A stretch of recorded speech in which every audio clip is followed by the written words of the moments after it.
Hi everybody, Mrs. Pesic here, And Miss Bella here. and we're looking at Chapter 7, which is on probability, and Section 7.1 is permutations and combinations. And your objectives are to solve problems involving the fundamental counting principle and solve problems involving permutations and combinations. Our vocabulary are fundamental counting principle, permutation, factorial, and combination.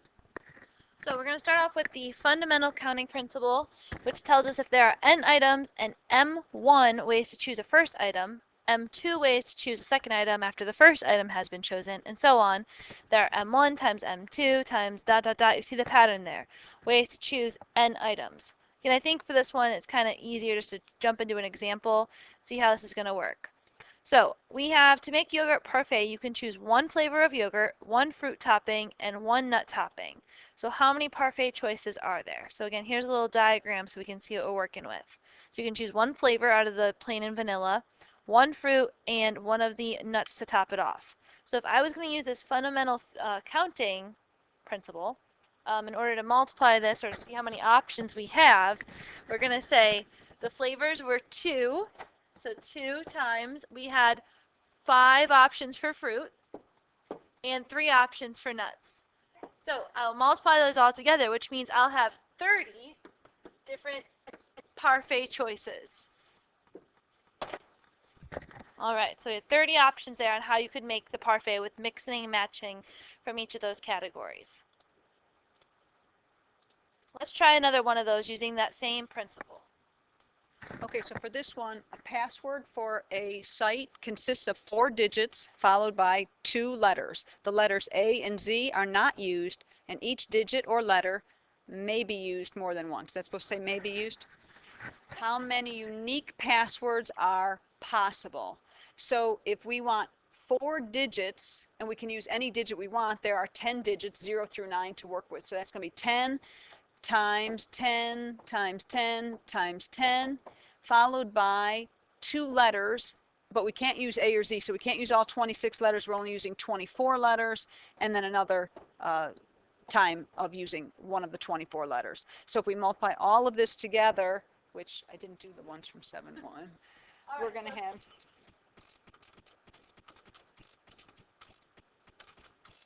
calculating really quick.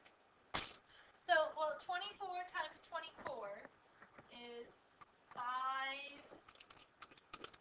576. times And throw on all those zeros. 10,000. 5,760,000 different passwords. Okay. All right, sounds good. So your first must do now, you're going to do a make your own adventure story. You have 6 starting points, 4 plot choices, and then 5 possible endings. So how many adventures would there be? Use that counting principle to figure that out. Now, one of the other things that you read about in 7.1 already was something called a permutation, which is a selection of a group of objects in which order is important. So we talked about how your locker combination is really a permutation. So there is one way in this example to arrange item A, and then a second item B can be placed first or second, and then the third item C can be first, second, or third. So again, by choosing each of these 3 and the order matters, we now have a possibility of 6 different options here on how I can arrange A, B, and C. Okay, sometimes we might not want to draw out that tree diagram every single time to figure out what that might be. So let's say we wanted to select and order 3 people from a group of 7. Now, one of those options is we could find the possible permutation by using the counting principle. So there were 7 for the first group, then you have 6 left because you take away 1 person, and then you have 5 left. So that would be 210 options or permutations on how to order those that group of 3 people. Right, so if we want to choose 3 people from a group of 7, then it would be 210 permutations. We're assuming order does matter with this. Like if we wanted a president, a vice president, a secretary, something like that. Okay, another way to find the possible permutations is to use factorials. You can divide the total number of arrangements by the number of arrangements that are not used, In the previous slide, there were 7 total people and 4 of them whose arrangements do not matter. Well, let's take a look at what factorial means. The factorial of a number is the product of that natural number less than or equal to the number. 0 factorial is defined as 1. So 6 factorial is going to be 6 times 5 times 4 times 3 times 2 times 1, which is 720. N factorial is going to be n times n minus 1 times n minus 2 all the way down to 1. So if we were going to do an arrangement of 7 items divided by an arrangement of 4 items, we would end up getting the 7 factorial divided by 4 factorial. Notice the 1s, 2s, 3s, 4s all divide out nicely, and we're left with 7 times 6 times 5, which is 210. So here's our general formula on how we'll work with these permutations. Again, we talked about this today in class when we went over the 7-1 homework, that the number of permutations of 7 items taken 3 at a time.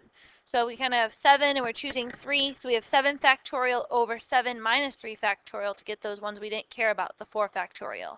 So over in the algebra part there, the number of permutations of n items taken r at a time is n factorial over the quantity n minus r factorial. So let's try an example with this. How many ways can a student government select a president, vice president, secretary, and treasurer from a group of 6 people? Again, I want to make sure I realize that order is important on this one. So we have a total of 6 people to choose from, and we want to find the order of, we want to find the order of 4 of them. So it's going to be 6 factorial over 6 minus 4 factorial. So this will become 6 factorial over 2 factorial. Remember, we cannot divide and make that 3 factorial. Okay, so we want to list that 6 times 5 times 4 times 3 times 2 times 1 over 2 factorial is 2 times 1. So I can eliminate the 2 times 1 in the numerator and denominator. So I'm left with 6 times 4 times 3. 6 times 5 times 4 times 3. So if I multiply all of those together, I'll end up with 360 different ways. 360 different ways that I could order a president, vice president, secretary, and treasurer. Again, order matters in that case. Now, let's have you try another one. Awards are given out at a costume party. How many ways can most creative, silliest, and best costume be awarded to 8 contestants if no one gets more than 1 award? So again, the order matters in this case. So try your permutation there. Okay, a combination is a grouping of items in which order does not matter. There are generally fewer ways to select items when order does not matter. For example, there are 6 ways to order 3 items, ABC, ACB, BAC, and so on, but they are all the same combination. So if I just want to group A, B, and C together, that's just one combination, and when the order doesn't matter. So to find the number of combinations, the formula for permutations can be modified. So we take remember the formula for number of permutations is the ways to arrange all the items divided by the ways to arrange items not selected. And because order does not matter, we will divide the number of permutations by the number of ways to arrange the selected items. So for the number of combinations, we want the ways to arrange all items in the numerator, then divide that by the ways to arrange the selected items. So if we're going to select R items, for example, that's going to be R factorial. And then also multiply that by the ways to arrange the items not selected. So that's N minus R factorial. So this is how to get combinations. So for example, if we want to take number of combinations of 7 items taken 3 at a time is going to be 7 C3, or you could say 7 choose 3, and that's going to be 7 factorial divided by 3 factorial times 7 minus 3 factorial. And in general, it's n factorial divided by r factorial times n minus r factorial. So when you're deciding whether you should use a combination or permutation, the first question you should ask yourself is whether order is important. If you're using a permutation, if order matters, use a combination if it does not matter. So for this example, there are 12 different colored cubes in a bag. How many ways can Randall draw a set of 4 cubes from the bag? So if I'm talking about just any set of 4 of them, again, in this case, I don't really care which one he draws first, just that he has the same 4 in every group. So we're going to have a combination in this case. So we're going to have 12 choose 4. So to set this up, I'll say 12 factorial divided by 4 factorial. Now in my parentheses, I'll say 12 minus 4 factorial. So if I'm going to simplify this, I'm going to have 12 times 11 times 10, 9, 8, 7, 6, 5, 4, 3, 2, 1, all over. 4 factorial will be 4 times 3 times 2 times 1. And now 12 minus 4 is really 8 factorial, so 8 times 7 times 6, 5, 4, 3, 2, 1. Now let's reduce. So I notice I can start with the 1s, 2, 3, 4, 5, 6, 7, 8, all reduce. And if I look at my 4, 3, 2, 1, I can maybe divide 4 into 12, have a remainder of 3. My 3 can divide into 9 with a remainder of 3, and 2 can divide into 10 with a remainder of 5. So I have all 1s in the denominator, so really I have 3 times 11 times 5 times 3. So my final answer here would be 495 different combinations. Again, order did not matter in that case, just that I chose any 4 in that example. And that ends our notes for this section on 7.1. So thank you for watching. And watch 7.2.